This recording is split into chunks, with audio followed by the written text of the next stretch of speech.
Hey, welcome to Graphic Policy Television, GPTV. It's Wednesday, which means brand new comic book day. New comics are hitting the shelves all across the world. You can get them digitally, you can get them physically, you can get them any way you want. It's a new comic book day, and DC's hooked us up with one of their newest releases. This is Red Hood Outlaw, number 27, kind of I guess it's like the second issue since they kind of like rebooted, rebranded, and done their new thing with Jason Todd, Red Hood. The issue is an interesting one. One, DC's doing this really kind of cool Chromium foil cover thing, and they look cool. I'm giving props on that. The cover is actually really nice. So what's kind of fascinating about this issue to me is that the comics part of is not really part. It touches a lot on Heroes in Crisis. For those who don't know, big giant event that's going on, a giant story. Lots of heroes were killed. One of them was Roy Harper. Roy Harper is friends with Jason Todd.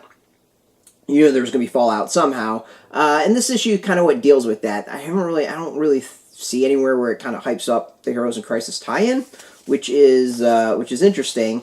And so it's interesting in that because it really downplays the whole situation, and the issue as a whole really downplays it.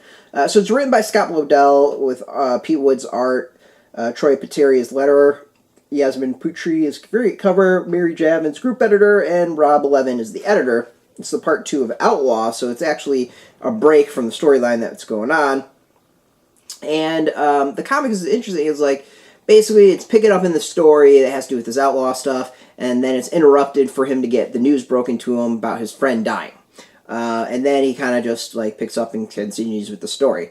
It's kind of a fascinating story issue, and I think I have the problems with this that I seem to have very similar issues with Green Arrow, is that there's like a catharsis that's missing. There's this really emotional moment that never quite comes that you're expecting, and maybe that's partially Jason Todd and who he has to deal with as far as telling him, but I never quite feel it. However, what's I think really good and Scott Lobdell does that's solid is that there's a scene in the beginning that then you see again later on, and that scene is like really, really touching when you kind of think about what's going on and what it means.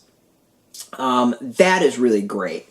So, it never quite has that emotional oomph that I was expecting or would hope for, but there is actually some really touching moments, if that makes sense. So it's a bit mixed. I probably would have done some things a little bit different. Maybe made things a little bit more emotional between who Jason talks to and him and who he talks to. But like it's not a bad issue.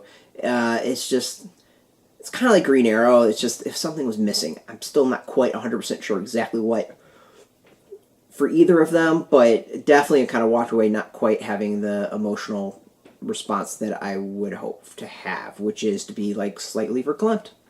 The art is good. Like, I don't dislike the style. I don't know if I necessarily dig the style though. I don't think it really is kind of for me.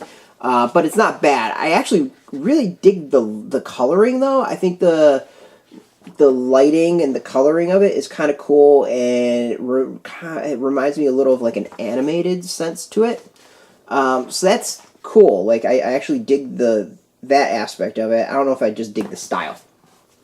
So overall, like the issue is a bit mixed for me. Obviously, if you're completist for Heroes in Crisis, want to know a bit more about the fallout about Roy Harper's death, this is one to read. However, it's not like a vital thing that I think is going to play into anything, at least not right now. So yeah, that's kind of where I'm at. Yeah. You can go get this in comic shops. It's in comic shops today. We have a link beneath this video. Put in your zip code. It'll tell you if the shop's near you. If there's no shop, no problem. We've got affiliate links. There are affiliate links, so we get a small percentage of that.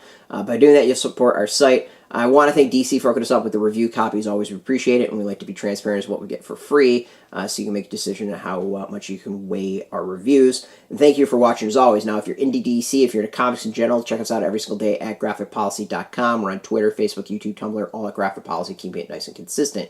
Till next time, keep reading those comics and keep it geeky. Hey, thanks for watching the previous video from Graphic Policy Television. Just by watching, you help support our site. Thank you so much. Now, if you're watching these videos, you probably care about geeky things like movies, television, comic books, toys, games, video games, you name it. You can go and subscribe right now to our YouTube channel to stay in touch and catch all the new videos, or check out our website at graphicpolicy.com. There's a nice link on this end of the video. But as always, thank you for watching. Keep on rocking and keep it geeky.